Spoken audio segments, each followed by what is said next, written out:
Morning. നമുക്കിവിടെ ശവടക്കിൻ്റെയൊക്കെ ഇതാണ്, ബോഡിയൊക്കെ ഇവർ ശവടക്കാൻ കൊണ്ടുപോകുന്നത്, അതായത് ശവസംസ്കാരം. ഇതെങ്ങനെയാണെന്ന് കണ്ടില്ലേ? ഒരു കാറിൽ ഇങ്ങനെയാണ് അവർ കൊണ്ടുപോകുന്നത്. കണ്ടോ, കാറിലൊക്കെ അനുഗ്രഹിച്ചു ആൾക്കാരൊക്കെ നടന്ന് ഇങ്ങനെയൊക്കെയാണ് പോകുന്നത്.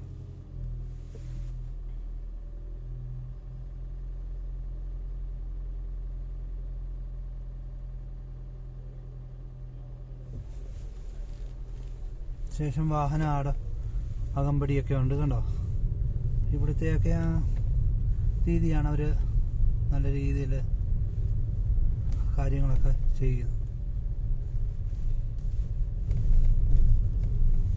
ഓരോ രാജ്യത്തും അതിൻ്റെതായ രീതികളിലാണ്, സംസ്കാരമാണ്. ഓരോരുത്തർക്കും ഡിഫറെൻറ്റ് സംസ്കാരങ്ങളാകുമ്പോൾ അങ്ങനെയാണ് എല്ലാം നല്ലതായിട്ട് അവർ ചെയ്യുന്നുണ്ട്.